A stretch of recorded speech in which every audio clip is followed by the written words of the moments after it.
शिव महापुराण आपकी प्रॉपर्टी के लिए वसीयत नहीं दे सकती, पर शिव महापुराण आपकी प्रॉपर्टी को बचाने की नसीहत जरूर देगी कि अपनी प्रॉपर्टी को भाई भाई बहन रिश्ते नाते कुटुंब कबीले कैसे संभाल कर रखना है, हमें आपस में प्रेम की वसीयत कैसी रखना है, हमें स्नेह कैसा रखना है, हमें प्रेम कैसा रखना है।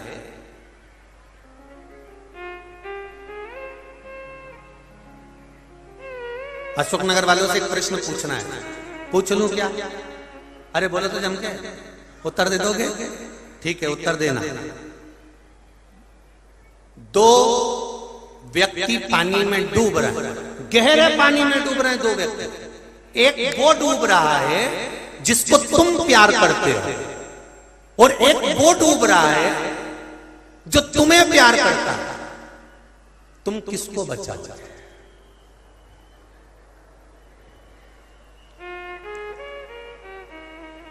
पूछ लो पड़ोसन को, कोनी मार। दो व्यक्ति पानी में डूब रहे हैं, एक वो व्यक्ति जिसको तुम प्यार करते हो और एक वो व्यक्ति जो तुम्हें प्यार करता है। दोनों में से किसको बचाओगे? क्या बोल रही हो दोनों को? एक ही बताओ, बचाओगी किसको? क्योंकि इतना गहरा पानी, उसमें तुम्हें कूदना है और एक को ही बचा सकते हो, किसको बचाओगे? तो शिव महापुराण की कथा कहती है जिसको आप प्यार करते हो उसको भले मत बचाना, पर जो तुम्हें चाहता हो उसको बचा लेना, तो जिंदगी अच्छी निकल जाए। जो तुम्हें चाहता हो, कारण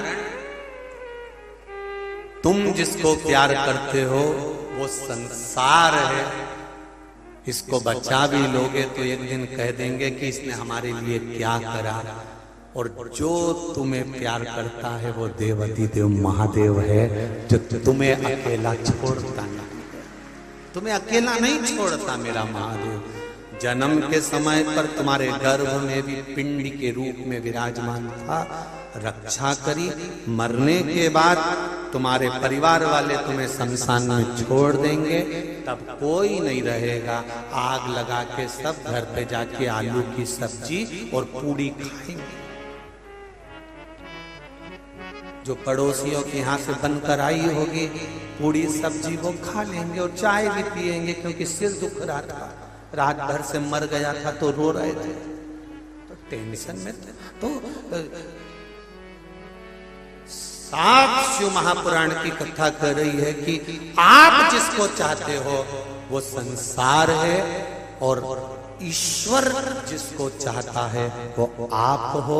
वो चाहता है कि संसार में अगर तू अटका, संसार में अगर कहीं फंस गया, कहीं परिवार में परेशानी आई, तो ईश्वर कहता है तू चिंता मत कर, मुझे याद करना, मैं पानी में कूदूंगा और तुझे भवसागर से बाहर निकाल दूंगा। वो चाहता है।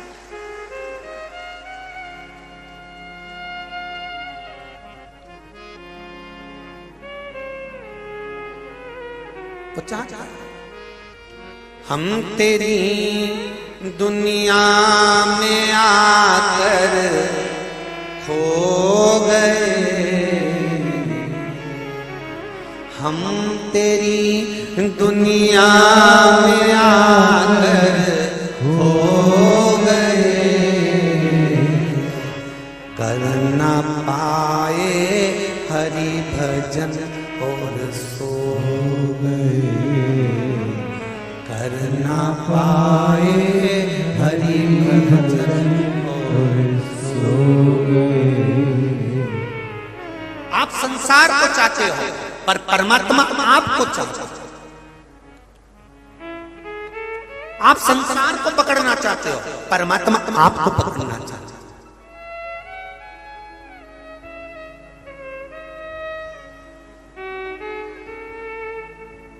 क्या है शिव पुराण में, क्या है शंकर की कथा में, क्या शिव महापुराण में है, पूरे अशोक नगर में चर्चा का विषय है कि ये शिव पुराण में ऐसा है क्या, जिसे देखो 2-2 किलोमीटर गाड़ी रोक दी, वहां से पैदल चले जा रहे अपने अपने बच्चे, उनको बच्चों को साथ लेकर। ये मेरी माताओं, आपको करवत निवेदन करता हूँ, प्रणाम करता हूँ, दंडवत करता हूँ कि आपके संस्कार बहुत अच्छे हैं, जो अपने बच्चों को लाकर इस भूमि को चरण पड़वाती हो, इस भूमि को छुपाती हो, कि इस भूमि का चंदन, जहां शिव महापुराण की कथा होती है, देवाधिदेव महादेव ने माता पार्वती को अमरनाथ की गुफा में अमर कथा सुनाते हुए कहा था, जहां शंकर की कथा होगी वो भूमि कोई साधारण नहीं होगी। पार्वती, जिस अमर गुफा में मैंने तुझे कथा सुनाई, शिव कथा जहां होगी वो अमरनाथ की गुफा के बराबर होगी। वहां बैठने वाले व्यक्ति को वैकुंठ का सुख की जरूरत नहीं पड़ेगी, वो मेरे कैलाश धाम पर आएगा और मेरे साथ रहेगा। साधारण नहीं हो सकता शिव तत्व।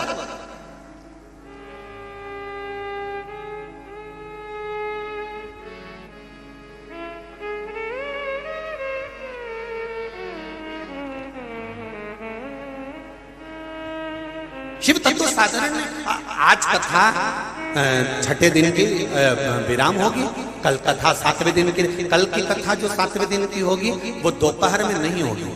कल की कथा सुबह 9 बजे से 12 बजे तक अशोकनगर में होगी और टीवी पर दोपहर में 2 बजे से 5 बजे तक आएगी।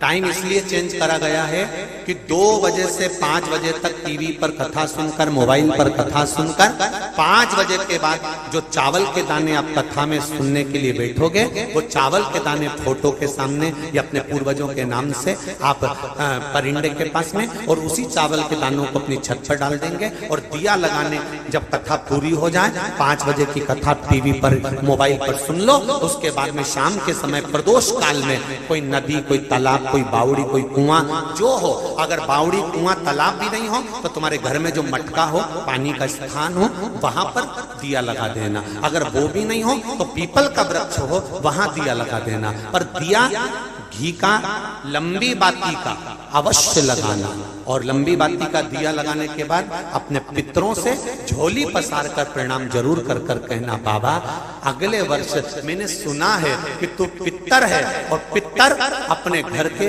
भंडार भर कर जाते हो, तो हमारे घर का भी भंडार भर कर जाना, हमारे रोग से मुक्त कर कर जाना, कृपा कर कर जाना, अपने पूर्वजों को कहकर जरूर जाना। वो देगा क्या? जितने लोग कथा सुन रहे हो, अगले वर्ष अशोकनगर की कथा याद करोगे कि मेरे बाबा की मैंने विनती करी थी और दिया लगाया था, तो क्या किया दिया मेरे भोले बाबा। आपको स्मरण होगा, आप ध्यान दिया जरूर लगाओ, पूर्वजों को प्रणाम जरूर करो, उससे विनती जरूर करो, निवेदन जरूर करो। देखो परिवार में सामंजस्य बना रहे, नंबर 1 होना चाहिए, सबका बराबर चलता रहे ये भाव। तो यहाँ सनकादि ऋषियों ने श्राप भी दिया, सनकादि ऋषियों ने आशीर्वाद भी दिया। तीनों कन्या रोती रोती अपनी मां सुधा के पास पहुंच, अपनी माता सुधा के पास गई। यदि विश्वास, भरोसा प्रबल है तो वो मिलता जरूर। सुधा के पास गई, आंख में आंसू आ गए, तीनों रोने लगी। सुधा ने पूछा, मां ने पूछा, बेटा हुआ क्या? बेटा हुआ क्या है, बोलो, तुम क्यों रो रही हो तीनों?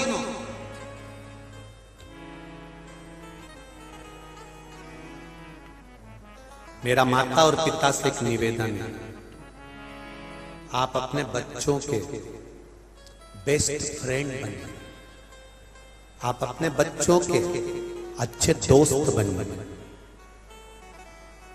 जिस माता पिता के बच्चों से अच्छी दोस्ती नहीं होती माता पिता की, वो बच्चे अपने माँ बाप से बहुत सारी बातें छुपा छुपा कर रखते हैं और फिर अंत बहुत बुरा हो जाता है, अंत बहुत बुरा। आप अपने बच्चों के बेस्ट फ्रेंड बनो। बच्चे का चेहरा उतरा है, तुरंत जाकर पूछ लो, बेटा क्या हुआ बाबू, हुआ क्या तेरे को,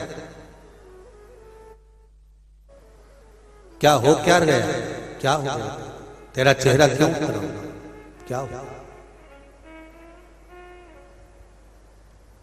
तुरंत पूछो। बेटा खुश है, बच्चों से तुरंत पूछो बेटा क्या हुआ, इतनी प्रसन्नता क्यों है। एक दोस्त जो होता है, बच्चे जब बड़े हो जाएं तो उससे दोस्ती जैसा व्यवहार करें, वो आपको सब बता जाए। और मेरा बेटियों से निवेदन है और घर के बेटों से निवेदन है, मेरा बहुओं से भी निवेदन है, अगर कोई बात आपकी बुद्धि में, आपकी चित्त में, आपके मन में अगर आ रही है तो अपने घर के माता पिता से उस बात को शेयर जरूर करो। अपने माता पिता से वो बात जरूर कहो। दुख भी है ना तो माता पिता कुछ भी कर कर उस दुख को काटने का प्रयास करेंगे, उस दुख को काटने का प्रयास करेंगे, ये निश्चित है।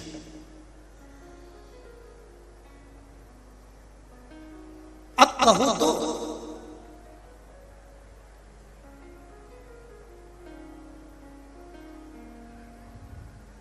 आप भगवान से कहना ही नहीं चाहते, आप घर के माता पिता को कुछ बोलना ही नहीं चाहते। जब तक अपने माता पिता से नहीं कहोगे तो वो बात हल कैसे होगी। एक दोस्त की तरह,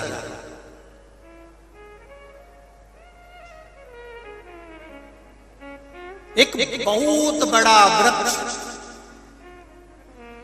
बहुत बड़ा वृक्ष, बड़का पेड़, बट वृक्ष बहुत बड़ा, उसकी लोग पूजन करते हैं, अर्चना करते हैं, आराधना करते हैं, उससे निवेदन करते हैं। बट वृक्ष की पूजन सारा गांव का लोग करता है, उसकी पूजन करते, उसको प्रणाम करते, उसको दंडवत करते, उसको नमन करते। वो बट वृक्ष की जड़ नीचे से खराब होना चालू करी, बट वृक्ष सूखने लगा। सूखने लगा तो गांव के लोग आरी लेकर, कुल्हाड़ी लेकर आ गए और उस बट वृक्ष को काटने लगे। उस बट वृक्ष के पास में एक वृक्ष और लगा था। उस वृक्ष ने बट वृक्ष से कहा कि दादा तुम कितने पुराने वृक्ष हो, तुम्हारी पूजन होती थी, तुम्हें लोग प्रणाम करते थे, लोग तुम्हें नमन करते थे, तुम्हारी परिक्रमा करते थे, लोग तुम्हें पानी चढ़ाते थे, दूध चढ़ाते थे, और देखो संसार कितना बुरा है, तुम सूख गए, तुम्हारा काम खत्म हो गया तो लोगों ने तुम्हें काट कर रख दिया। वो बूढ़ा बड़का पेड़, वो बूढ़ा बट वृक्ष पास में खड़े हुए वृक्ष से कहता है ऐसा नहीं है, ऐसा नहीं है, इन्होंने मुझे प्रणाम करा, इन्होंने मुझे जल चढ़ाया, पर आज अगर वो मुझे काट रहे हैं तो अच्छी बात है, कम से कम मेरी ये लकड़ी इनके घर में काम तो आ जाएगी, और वो लकड़ी कुछ ना कुछ किसी का मकान तो बना देगी, उससे मुझे प्रसन्नता होगी, जिससे कोई उसमें रह सकेगा। अब दो चीज समझ लीजिए जरा अच्छे से।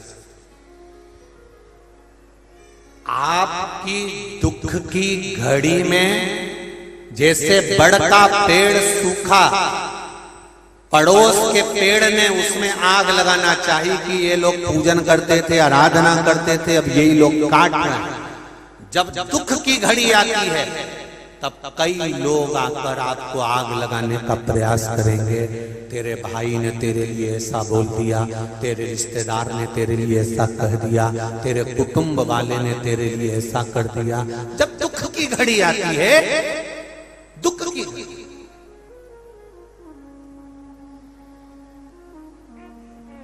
हम कई बार हमने एक बात कही है, आज फिर कह रहे हैं आप लोगों के साथ। हो सकता है कई लोगों को इस बात से बुरा भी लग जाए। पर लग जाए तो लग जाए, उससे कोई फर्क नहीं पड़ता।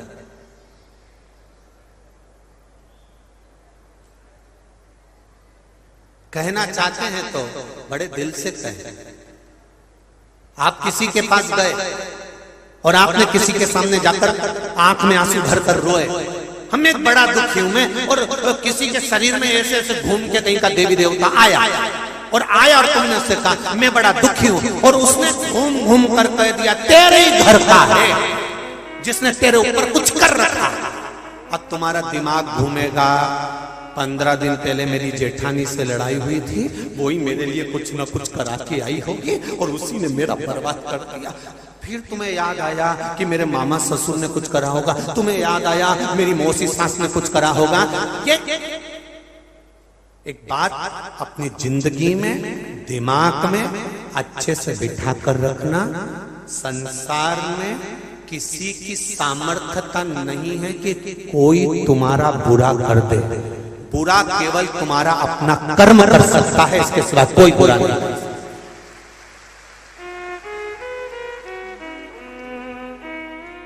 बुरा केवल तुम्हारा कर्म कर सकता है। इसलिए बार बार कथा में कहते हैं मत बुरे कर्म कर वरना पछताएगा, भगवान की आंखों से तू बच नहीं पाएगा, तू बच नहीं पाएगा।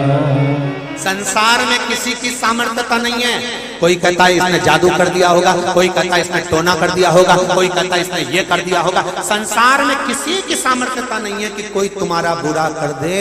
अगर बुरा करने वाले बैठे होते तो सबसे पहले मोदी या टाटा बिरला या अंबानी कोई निपटा देते।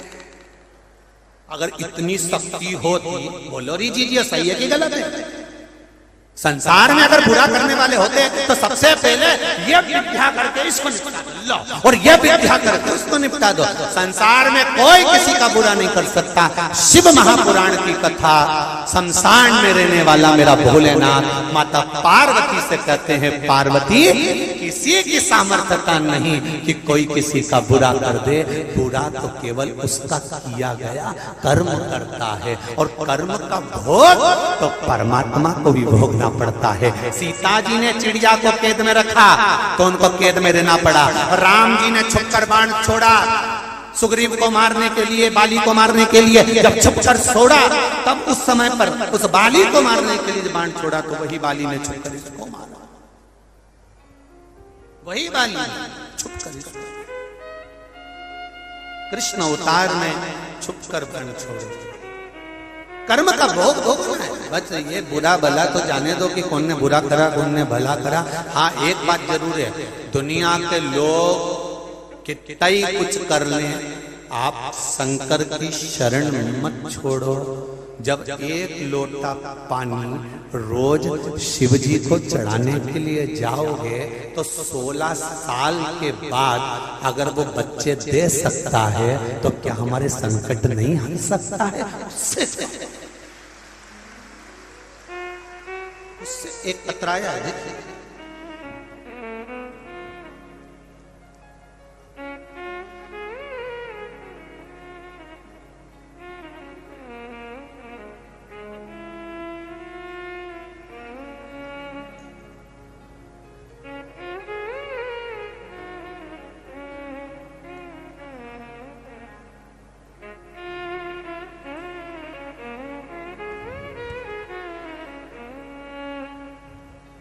श्रीमती भिक्खा सिंह परियार, पत्नी महेंद्र सिंह परियार,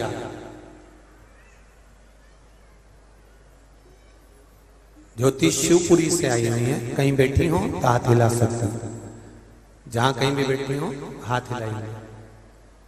दोनों हाथ इस तरह से आप हिला देना जहां कहीं भी बैठे हो। पत्र में लिखा है, भोले बाबा का क्या मैं बखान करूं गुरुदेव। मेरे पति कभी पूजन पाठ नहीं करते थे, विश्वास नहीं था उनको भगवान पर। उनके मुख से कभी मैंने भगवान का नाम नहीं सुना, पर आस्था चैनल के माध्यम से कथा सुनना प्रारंभ करी और बाबा ने हमारे संकट हरना प्रारंभ करी। गुरुजी, हमारा एक प्रकरण राजस्व विभाग में चल रहा था, लेकिन पटवारी कादिक ने मना कर दिया था कि तुम्हारा ये काम नहीं होगा, चाहे तुम साम दाम दंड भेद कुछ भी लगा लो, ये कार्य नहीं होगा। मई के महीने में मैं कुबेरेश्वर धाम गई। जिस दिन मैंने कुबेरेश्वर बाबा के दर्शन किए, उसी दिन कंकर और शंकर की पूजन करी कुबेरेश्वर धाम में जाकर। उसी समय पर पटवारी का फोन आ गया कि आपका केस, बाबा की कृपा ऐसी हुई है कि आप केस जीत गए हैं और आपका काम हो गया है। मात्र विश्वास रख कर गए, केवल विश्वास, केवल भरोसा। और कितने पत्र ऐसे आए हैं जिसमें बच्चों ने एग्जाम दिया है, अपने अपने रिजल्ट तक लगाए हैं बच्चों ने, अपने रिजल्ट, कि हमारा भगवान ने केवल एक बेलपत्री पर शहद लगाने से हमारा भगवान ने जो रिजल्ट बनाया है, पास करा है, उसका हम वर्णन नहीं कर सकते। कई कई पत्र ऐसे बहुत। महाराज शिव कृपा बिना नहीं हो सकती, तेरी कृपा बिना न हिले एक भी हम, लेते हैं श्वास तेरी कृपा से तनो तनो।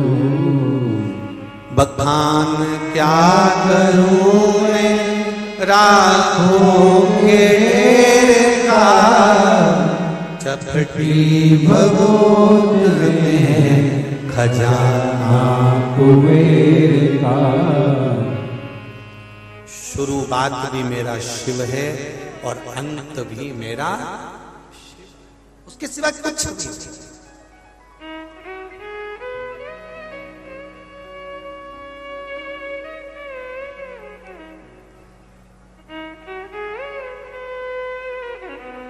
केवल एक शंकर, केवल एक ओघड़ी। बच्चों से मित्रता का भाव रखो। स्वधा ने पूछा क्यों रो रही हो? रोने का कारण क्या है?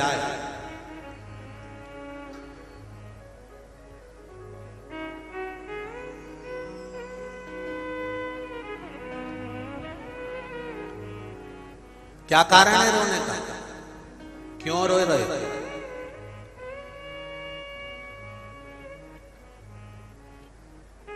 छोटी बेटियों की आंख में आंसू आए तो मां उसको सहलाकर आराम से पूछे कि तुझे दिक्कत क्या है, क्या तकलीफ हो रही बेटा? किसी ने कुछ कह दिया है क्या? किसी ने कुछ बोल दिया है क्या?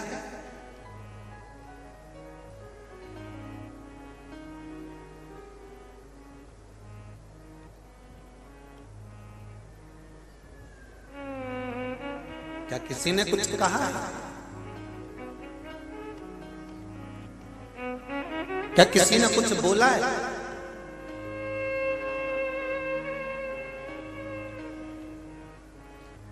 बड़ा विचित्र संसार। दशहरा आने वाला है, ये नवरात्र निकलेगी और दशहरा आएगा। रावण जलाते हो यहाँ पे? अरे बोलो तो जम के, जलाते हो?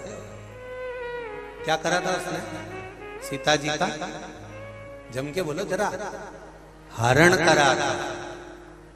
केवल सीता जी का हरण करा था तो रावण आज तक जल रहा है, आज तक।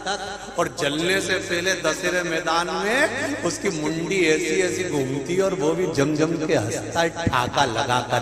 रावण कहता है मैं लंकेश हूं, और हंसता है, और हंसकर सारे संसार के लोगों को एक प्रेरणा देता है कि मैंने तो केवल सीता का स्पर्श मात्र कर कर उसको लाकर लंका में बिठाया था, मैंने तो उसका केवल हरण करा था, तो मुझे आज तक जला रहे हो? मुझे जलाना छोड़ो। जो ये छोटी छोटी बेटियों का जीवन नष्ट कर रहे हैं और उनका साथ गलत करते करते हैं, अब उनके पुतले जलाना प्रारंभ। वो रावण भी कहता है 5 साल की बेटी, 4 साल की बेटी, 6 साल की बेटी, 3 साल की बेटी, 8 साल की बेटी, ये छोटी छोटी लड़कियों के साथ में जो गलत कृत्य करते हैं, रावण की जगह मोहल्ले में इनके पुतले जलना चाहिए, दशहरे पर रावण नहीं। कब तक रावण जलाओगे? किस समय तक रावण चलेगा?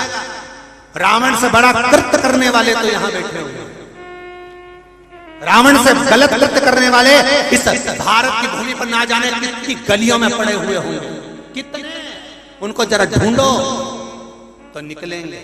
नवरात्र में केवल देवी की आराधना कर ली और बाद में छोटी सी कन्या पर या घर की बहन बेटी पर गलत दृष्टि दे दी, माता रानी कभी प्रसन्न नहीं होने वाली रे, कभी जिंदगी में नहीं होने वाली, कभी जीवन में नहीं होने वाली। जो नारी का सम्मान नहीं कर पाया, नारी का आदर नहीं कर पाया, नारी का सत्कार नहीं कर पाया, उसकी जिंदगी में वो कुछ नहीं कर पाया, कुछ भी नहीं। रावण ने सीता जी का हरण करा, ले जाकर रखा, रावण नष्ट हो गया। कौरवों ने द्रौपदी का चीर खींचा, पूरा कौरवों का वंश नष्ट हो गया। जो जिस भाव में नारी तत्व, स्त्री तत्व में शंकर और शिव और शक्ति दोनों स्त्री के अंदर होती है। पहले की कथा में आपको अगर मालूम हो तो हरतालिका तीज शिव महापुराण की कथा को सुनना, उसमें वर्णन करा था। केवल एक नारी ऐसी होती है जिसके अंदर आधा शिव तत्व होता है और आधा पार्वती का तत्व होता है। अर्ध नारेश्वर भगवान का पूरा भाव अगर देखना हो तो नारी में देख सकते हो। उसके जब जीवन में दुख आता है, अकेली खड़ी रहती है जूझने के लिए, अकेली, तब उसके साथ शिव होता है। पूरे परिवार पर जब बोझ आ गया, पूरा परिवार जब दुखी हो गया, सारा घर का व्यक्ति रो रहा होता है, केवल एक नारी ऐसी होती है सबको धीर बंधवा देती है। चिंता मत करो, सब अपने काम में लगे, वो अंदर जाकर भोजन बना देती है, सबके लिए तैयारी कर कर रख देती है। तुम टेंशन मत लो, तुम करो, मैं हूं, संभाल मांगे। क्या उसको दुख नहीं है? क्या उसको तकलीफ नहीं है? क्या उसके जीवन में आंखों में आंसू नहीं है? कितना दुख झेलती, कितना दुख। ये नवरात्रे केवल देवी की आराधना के नहीं, ये नवरात्रे नारी शक्ति के सम्मान के नवरात्रे हैं कि हमें नारी का आदर कैसे करना है, हमें नारी का सम्मान कैसे करना है, हम कैसे सम्मान करें उनका, कैसे। स्वधा ने अपनी बेटियों से पूछा, तुम्हारी आंख में आंसू क्यों रो रही हो? मैना ने कहा, कला बोली,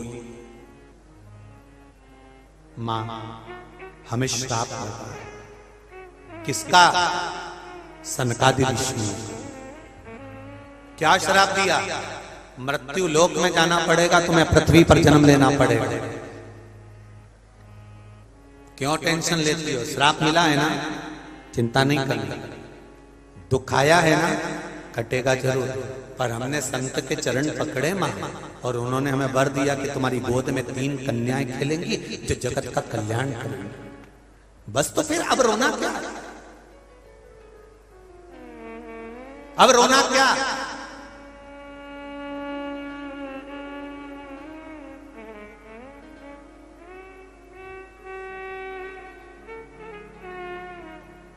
अगर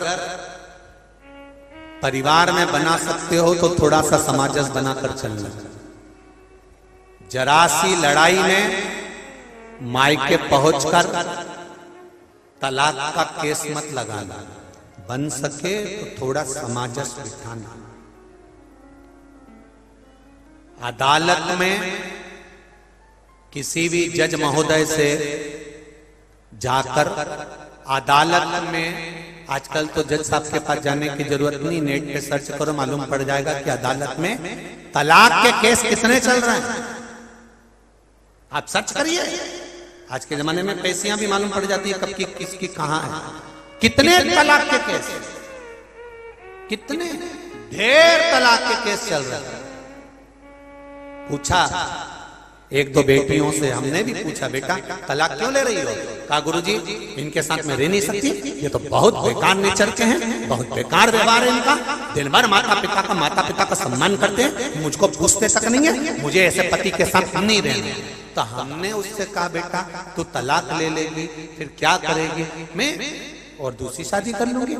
ठीक है बेटा, और मालूम पड़े अभी तो तुझको काल भेरू मिला है और आने वाले समय में बटुक भेरू मिल गया तो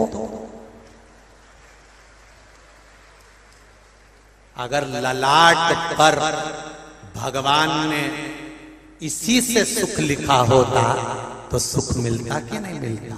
अगर ललाट में इससे दुख लिखा है तो तू 10 शादी भी कर ले, तेरी जिंदगी में दुख ही लिखा हो तो सुखी नहीं हो सकता। जहां विवाह हुआ है वहां एडजस्ट कर कर चलने का प्रयास करिए। थोड़ा गरम, थोड़ा नरम, थोड़ा प्रेम, थोड़ा स्नेह, थोड़ा समर्पण, थोड़ा आंख में आंसू, सब चलेगा और जिंदगी निकल जाएगी। जरा जरा सी बात में अदालत में पहुंच गए, जरा जरा सी बात में नहीं मैं अपनी बेटी को नहीं भेज रहा, मैं तो तलाक मांगूंगा, मैं तो ये करूंगा, ले तलाक। दूसरा शादी करके भी तुम दुखी, अगर इसके साथ विवाह होने के बाद भी दुखी हो तो 50 भी कर लोगे तो भी दुख तो रहना ही है। जरा विचार करो कितना ज्ञानी थे जनक जी महाराज, कितने ज्ञानी, कि उनके बराबर कोई ज्ञानी नहीं था। सुखदेव जी महाराज के गुरु थे, उनके घर में जो विद्वान पंडित थे, उनके घर में कितने बड़े बड़े गुरु जी बैठे हुए थे। जरा विचार करना, क्या उन्होंने सीता जी का स्वयंवर रखा, स्वयंवर रखने के बाद विवाह पक्का किया, विवाह करते समय सीता और राम का क्या मिलान नहीं करा होगा? शादी की तारीख नहीं देखी होगी कि इस तारीख को शादी करेंगे, दोनों सुखी रहेंगे, दोनों आनंद में रहेंगे। जनक जी ने कितना बेटी का भाग्य दिखवाया होगा, कितनी पत्रिका दिखवाई होगी, कितना यश दिखवाया होगा। क्या जनक जी को यह मालूम था कि मेरी बेटी को वन वन डोलना पड़ेगा? क्या जनक जी को यह मालूम था कि मेरी बेटी गर्भ से रहेगी और उसको जंगल में छोड़ दिया जाए?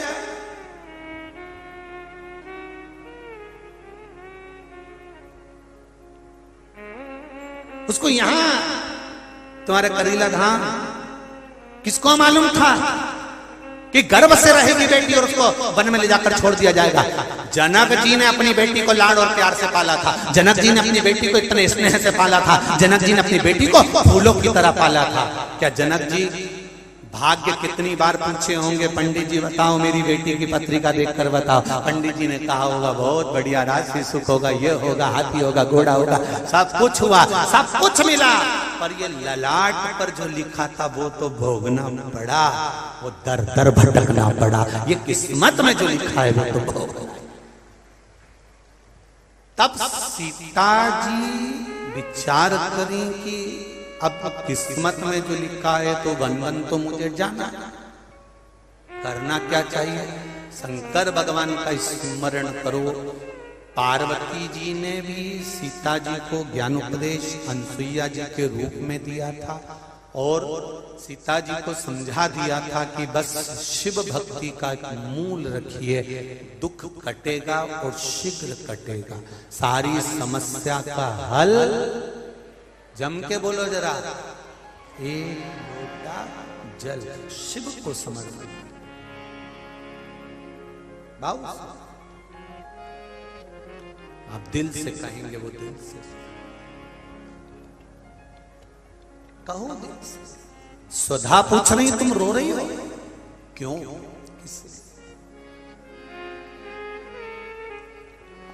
जो ललाट पर लिखा उसे कोई टाल नहीं सका।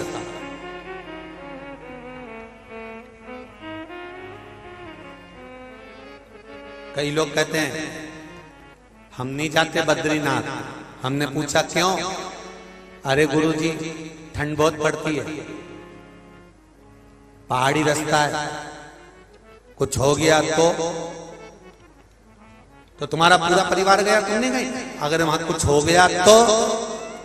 और जिससे पूछा था वो घर में रह गए, जो गए थे वो दर्शन कर कर आ गए। और ये बाथरूम में स्नान करने गई और पांव फिसल गया और सीताराम हो गई। ले मां बद्रीनाथ में सोच रही थी कुछ हो गया तो शिव महापुराण की कथा कहती है जन्म मरण परण मेरे शंकर के हाथ में है। मृत्यु किस जगह पर होगी, कहां होगी, कब होगी, कितने बजे होगी, किस घड़ी, किस पल, किस क्षण मरोगे, उसने लिखकर भेजा है। इसलिए हर पल, हर घड़ी, हर क्षण खुशियां मना कर जियो। कब कौन सा आखिरी समय आ जाएगा मालूम ही नहीं पड़ेगा। सारा अचार बरनी में भरा की भरा रह जाएगा, रोटी फ्रिज में डब्बे में धरी की धरी रह जाएगी, फल पूरे फ्रिज में रखे रह जाएंगे, सब पड़ा रह जाएगा। इसलिए रोज अच्छे से खाओ पियो और जिंदगी मस्त जियो। क्या किसको रोइए, चादर तान के मस्त जियो। कई लोग कहते हैं गुरुजी हमारे ऊपर कर्जा बहुत है, इतने कर्जे में हम कैसे अच्छे से जी सकते हैं? तो होन दो ना, कर्जा है ना। पहले तो एक निवेदन है कि कर्जा का नाम ही है। कर्जा कब लेते हो? जब तुम दुकान डालना हो, परिवार के लिए कुछ करना हो, किसी के लिए कुछ करना हो, प्रॉपर्टी लेना। कर्जा कर्जा कर्जा परिवार के लिए कर करके जा, उसी का नाम जम के बोलो जरा, कर्जा उसी का नाम है। तो कर्जा कर करके मर गए, आखिरी में चले गए, ना सही से खा सके ना रह सके। कर्जा हो भी गया तो भोलेनाथ जी पर छोड़ दो, शिव जी पे छोड़ो और प्रसन्न रहकर अपने जीवन को जियो। प्रसन्न होगा, देखा जाएगा, चुका देंगे, समय आएगा तब चूक जाएगा।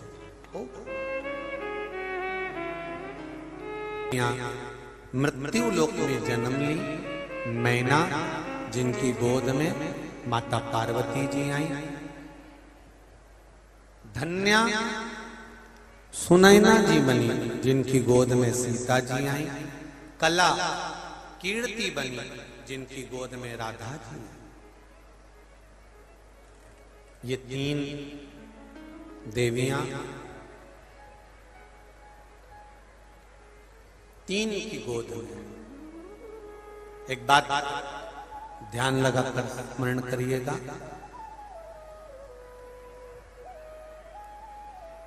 जब भी भगवान शंकर को जल चढ़ाओ, जल चढ़ाते समय ये शिवलिंग, ये पीठिका पार्वती जी का हस्त कमल, ये शिवलिंग शंकर भगवान, ये जलाधारी, राइट में गणेश, लेफ्ट में कार्तिक, बीच में अशोक सुंदर। ऊपर से जो जल गिर रहा है एक एक बूंद कर कर शिव जी की 5 लड़कियां जया, विषहरा, शामली बारी, दौतली, देव। ये जो शिवलिंग रखा है, ये गोल पीठिका जो है, ये पार्वती जी का हस्त कमल।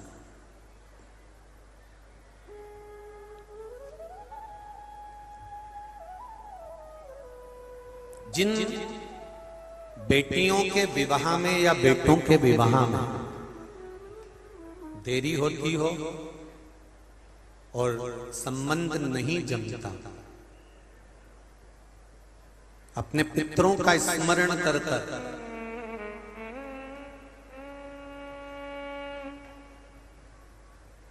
सोमवार की सोमवार शिवलिंग पे जल चढ़ाने से पहले पीठिका पर 7 बार जल घुमाने के बाद शिवलिंग पर अगर चढ़ाया जाए तो उस बेटा बेटी का संबंध 3-4 महीने में बाबा की कृपा से जम ही जाता है।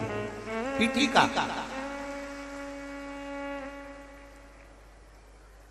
क्यों? क्योंकि पितरों की बेटी मैना, और मैना के घर में जो पार्वती मैया का प्रागट्य हुआ है, मैनावती पार्वती मैया को जो प्रकट करी है, जन्म दी है, तो स्वधा ने ये वर प्रदान करा था तीनों देवियों को तीनों देवी।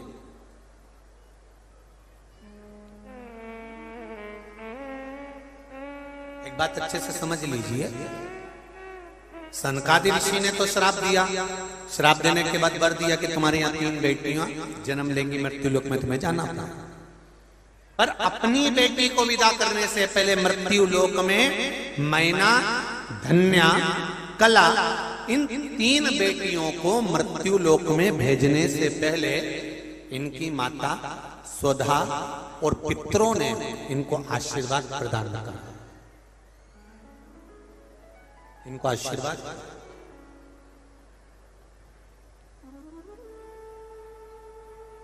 महाराज वर दिया। पार्वती जी की माता मैनावती, मैनावती की माता सुधा देवी, सुधा देवी ने वर दिया, ए मैना, धन्या, कला, तुम मृत्यु लोक में जन्म जरूर लोगी, पर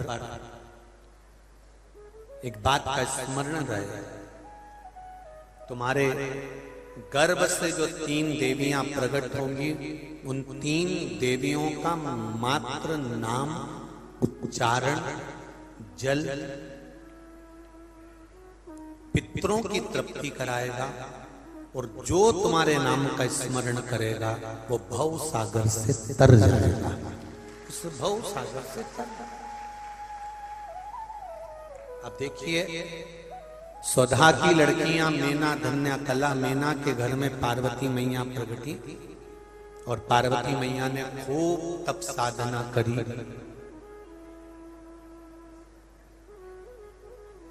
केवल पार्वती जी का ही स्मरण नहीं है, यहां पर गंगा जी का भी स्मरण।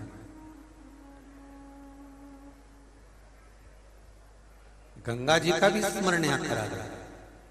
जितना तप माता पार्वती जी ने भगवान शंकर को पति बनाने के लिए करा था, उससे दुगना तप माता गंगा ने शंकर भगवान को पति बनाने के लिए करा था।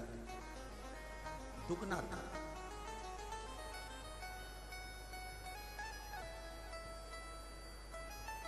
और आखिरी में हुआ क्या?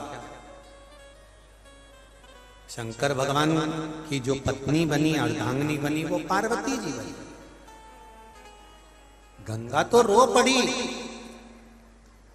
गंगा के नैनों से तो जल बहने लगा, रो रही है, आंसू ढाल ढाल कर रो रही है। तो शिव जी ने पूछ लिया, गंगा तू क्यों रो रही है, तेरे रोने का कारण क्या है? गंगा जी कहती हैं, आपने पार्वती को अर्धांगिनी बना लिया, मुझे नहीं बनाया।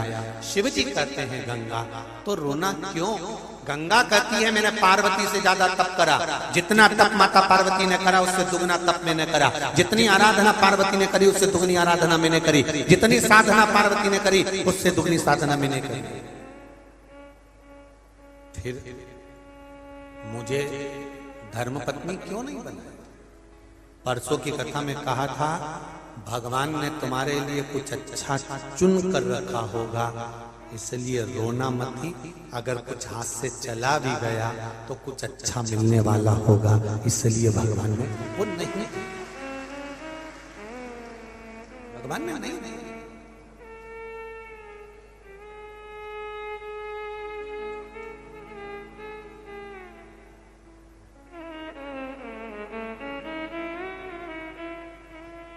कभी भी यदि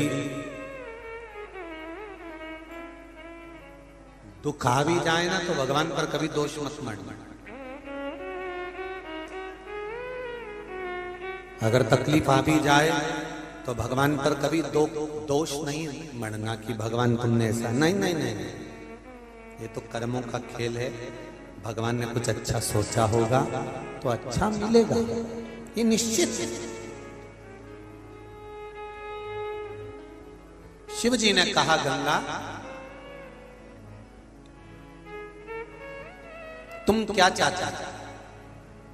गंगा कहती है, अब आप तो पार्वती के पति हो गए, अब मैं चाहूंगी तो क्या चाहूं? आप पार्वती के पति हो गए, मैं कुछ चाहना क्या? फिर भी गंगा क्या चाहती है?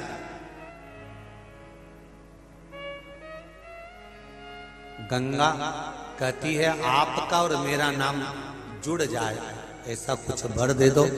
शिवजी ने कहा गंगा मैं तुझे वर देता हूं, जो भी गंगा की डुबकी लगाएगा वो तेरा और मेरा नाम साथ में लेगा, हर हर गंगे बोलेगा और उसको आनंद की अनुभूति। हर हर गंगा ने दूसरा वर मांगा, अगर किसी व्यक्ति की अस्थियां मेरे जल में आकर डाली जाए, जितने दिन तक गंगा के जल में किसी व्यक्ति की अस्थियां पड़ी रहेगी उतने दिन तक उसको बैकुंठ का सिंहासन पर बिठाया जाए। ये वर दे दीजिए, ये वर दो। इसीलिए कहते हैं ये भारत की भूमि है। अमेरिका में कोई मरता है तो उसको डेथ कहते हैं, ये मर गया, डेड बॉडी, डेड एक्सपायर हो गए। पर भारत में अगर कहीं का बेवड़ा भी मरता है ना तो उसके नाम के आगे भी लिखा रहता स्वर्गवासी। अब बताओ, इतना बड़ा बेवड़ा था, दिन भर पी के पड़ा रहता था, इतना बड़ा पापी, इतना गंदा काम करने वाला, इतना गंदा काम करने वाला भी मरता है तो भारत की भूमि पर उसके नाम के आगे एक्सपायर नहीं लिखा होता, क्या लिखा होता है? स्वर्गवासी। क्यों? क्योंकि ये भारत की भूमि केवल पूरे एशिया में एक ही भूमि ऐसी है भारत की जहां पर पाप करने वाला मरता है तो भी उसको स्वर्ग मिलता है। इसलिए इसका नाम मरने पर लिखा जाता है स्वर्गवासी, एक्सपायर नहीं, डेथ नहीं। कितना भी पाप करने वाला मरा तो भी वो स्वर्गवासी लिखाया, तो भी वो वैकुंठ अधिपति के पद पर बैठने वाला लिखाया।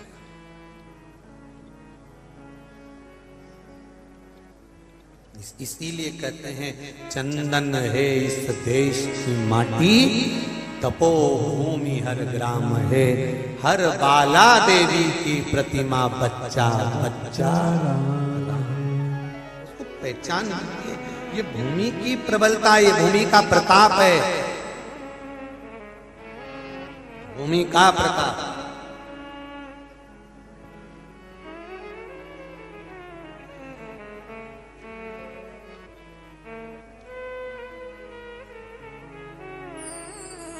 भगवान से प्रार्थना करा करो, कभी कभी शिव जी से कहते रहा करो अगला जन्म देना तो भारत की भूमि पर देना, और भारत की भूमि पर जन्म देना तो किसी सनातनी के घर में पैदा करना, सनातनी के घर में पैदा करना तो उसके घर में पैदा करना जिसके घर में एक लोटा जल शिव जी को चढ़ाया जाता हो, वहां पैदा।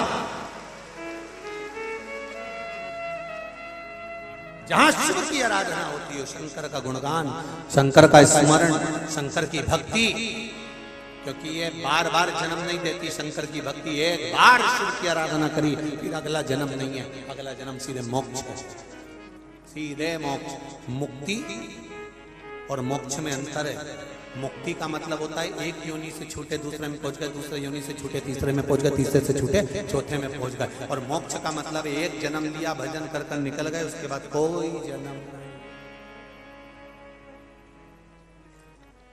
कोई जन्म नहीं।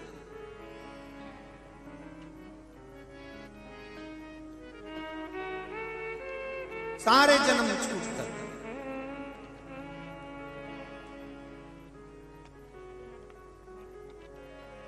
महाराज शिव कथा कह रहा है, शंकर का गुणगान कह रहा है। गंगा ने वर मांगा कि जितने दिन तक मेरे जल में अस्थियां पड़ी रहेगी उतने दिन तक वो जीवात्मा बैकुंठ में पड़ी रहेगी। वर दे दिया। फिर गंगा ने कहा मुझे वर दो कि अगर पार्वती के यहाँ संतान हो तो मेरे यहाँ भी संतान हो। गंगा तेरा और मेरा विवाह नहीं हुआ है तो तेरे यहाँ संतान कैसे होगी?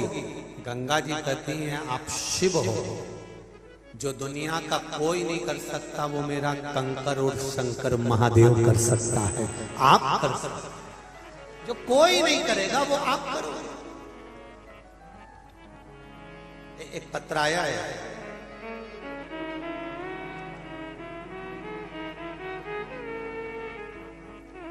रेखा शर्मा, ग्राम चांदपुर, जिला शिवपुर। मेरा छोटा बेटा मैथ बायो से 12th 90% के अंक से पास होने के बाद बीए के साथ साथ यूपीएससी सिविल सेवा आईएएस परीक्षा की तैयारी पर था। सब कुछ बहुत अच्छा चल रहा था गुरुदेव। अचानक ऐसी विपदा आ गई कि जिसका मैं वर्णन नहीं कर सकता। एक लड़की ने मेरे बेटे पर गलत इल्जाम लगा दिया, झूठा प्रकरण दर्ज करा दिया, जिसके दौरान मेरे बेटे को जेल हो गई। बेटे के जेल जाने के बाद ऐसा लग रहा था जैसे सब कुछ समाप्त हो गया हो।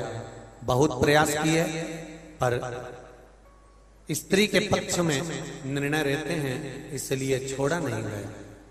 कुछ भी काम नहीं आया गुरुजी, ना कोई सत्ता, ना कोई धन, ना कोई वैभव।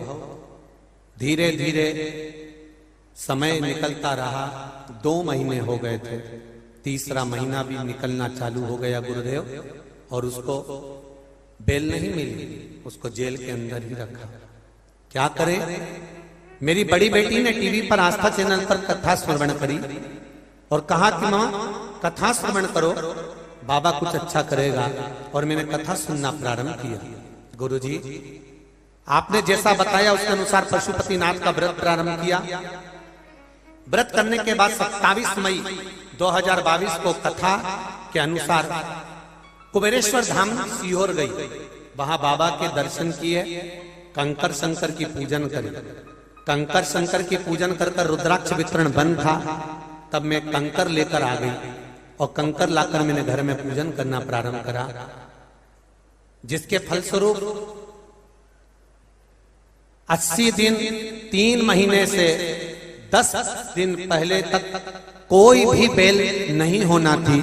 पर बाबा की कृपा ऐसी हुई कि जब मैं कुबेरेश्वर धाम से आई और आने के तीसरे दिन ही मेरे बेटे को छोड़ दिया गया और सारा केस समाप्त हो गया।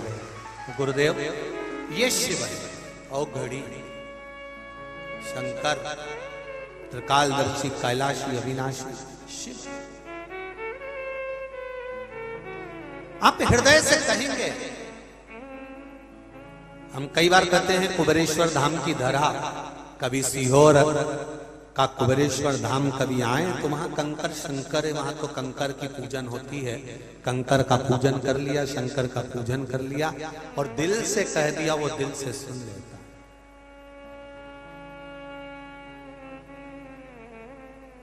रुद्राक्ष वितरण भले अभी नहीं हुआ प्रारंभ, पर हम भी प्रयास है कि दीपावली के बाद कोई एक तारीख ऐसी निश्चित कर देंगे जिस तारीख से रुद्राक्ष का वितरण प्रारंभ हो जाएगा और आप लोगों को रुद्राक्ष जो कैंसर है, लीवर है, किडनी है, सबको प्राप्त हो जाए, ऐसा भाव हमारी भी है मन में।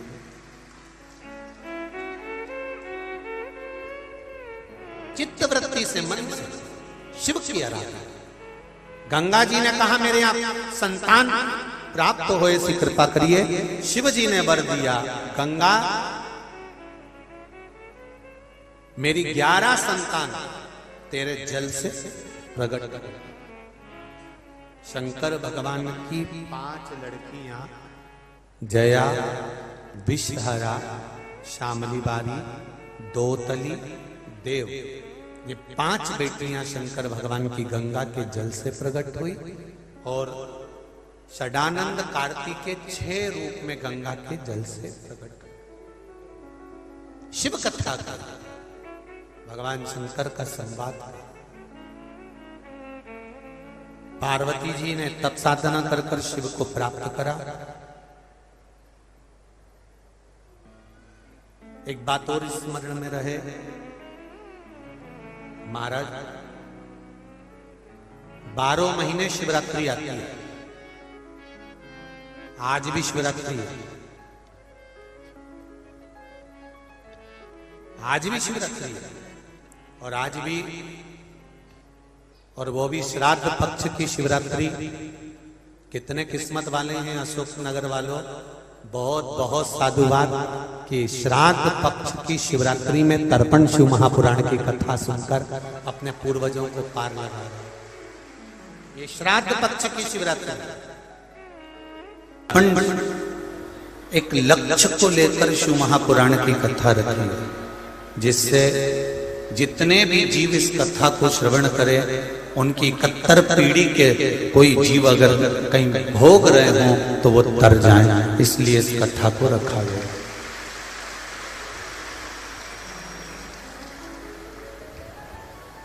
बहुत अपार जन समुदाय में आप लोग आए हो, बहुत दूर दूर से आए हो, पर 3 घंटा आप जब तक कथा में बैठो तब तक इस कथा में शिव महापुराण के सामने तुम्हारी दृष्टि, श्रवण शक्ति, तुम्हारा मन, चित्त ये परमात्मा में होना चाहिए। आसपास वाला कितना भी बोले पर अपने को उधर दृष्टि नहीं करना, क्योंकि 1 मिनट की भी कथा नहीं छूटना चाहिए। घंटे घंटे 4-4, 5-5 घंटे पहले से इंतजार कर रहे हो कथा का, वो छूटना नहीं चाहिए। एक चाबी घर से लेकर आए,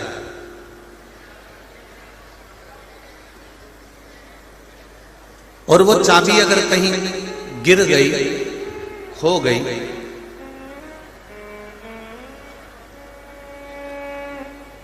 कहीं गुम हो जाए, या वो चाबी कहीं छूट जाए, तो परेशानी आएगी कि नहीं आएगी? अरे जम के तो बोलो। घर गए तो कितने परेशान हुए, अरे वो चाबी ना जाने कहाँ रह गई, मैं तो कथा में गई थी, मैं तो भगवान के भजन में गई थी, वो चाबी ना जाने कहाँ चली गई, वो चाबी ना जाने कहाँ छूट गई। कितने परेशान हो रहे, दरवाजा खुल नहीं पा रहा, दरवाजे की दूसरी चाबी ढूंढ कर लगाने का प्रयास करा तो भी वो चाबी नहीं लग पा रही। बहुत बहुत प्रयास करा, परेशान हो गए। एक चाबी तुम्हारी कथा में कहीं छूट गई तो तुम परेशान हो जाते हो। मोबाइल कहीं छूट गया तो परेशान हो जाते हो। मुंबई गए, एड्रेस रखा था, मकान नंबर भी था, कॉलोनी का भी स्मरण था, फ्लैट का भी मालूम था, और मुंबई पहुंचे और मकान नंबर, घर का नंबर, एड्रेस कहीं खो गया, छूट गया, तो परेशान हो गए कि नहीं हो गए? हो गए ना। चाबी छूट जाए तो व्यक्ति परेशान हो जाता है, मोबाइल नंबर छूट जाए तो व्यक्ति परेशान हो जाता है, घर का पता छूट जाए तो व्यक्ति परेशान हो जाता है, मोबाइल कहीं छूट जाए तो व्यक्ति परेशान हो जाता है। तो शिव महापुराण की कथा कहती है, मनुष्य शरीर प्राप्त करने के बाद अगर भोले नाम छूट जाए, शंकर का नाम छूट जाए, तो जिंदगी नरक हो जाए, जिंदगी बेकार।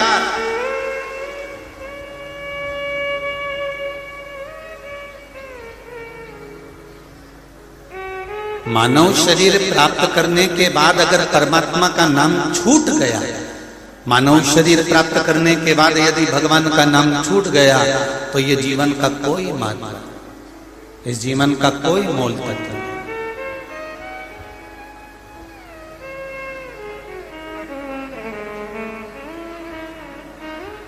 आप अगर भगवान पर विश्वास कर रहे हो,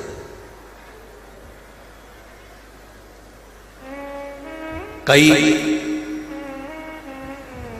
पढ़े लिखे जो लोग होते हैं, हम उनको पढ़ा लिखा कह रहे हैं, पर उनके नाम क्या आगे होना चाहिए? लिखे पढ़े। पढ़ा लिखा व्यक्ति कभी ये नहीं कहता कि ईश्वर नहीं है। लिखा पढ़ा व्यक्ति जो होता है ना, वो कह देता है अरे कोई भगवान है क्या, कोई ईश्वर है क्या, कोई शंकर जी पे लोटा बल के जल चढ़ाने से कुछ होता है क्या, क्या भगवान को बेलपत्री चढ़ाने से कुछ होता है क्या, क्या भगवान को एक बेलपत्री पर शहद लगाकर चढ़ाने से कुछ होता है क्या। जो पढ़ा लिखा है, जो विद्वान है, जो पढ़ा लिखा व्यक्ति है, वो कभी संशय नहीं करेगा कि परमात्मा है कि नहीं है। क्यों? क्योंकि पढ़ा लिखा डॉक्टर भी होता है, और डॉक्टर जब किसी पेशेंट को, किसी मरीज को जब इलाज करता है, और इलाज करते समय जब ऑपरेशन करने के लिए जाता है, ऑपरेशन कर जब वापिस आता है, तब एक ही बात कहता है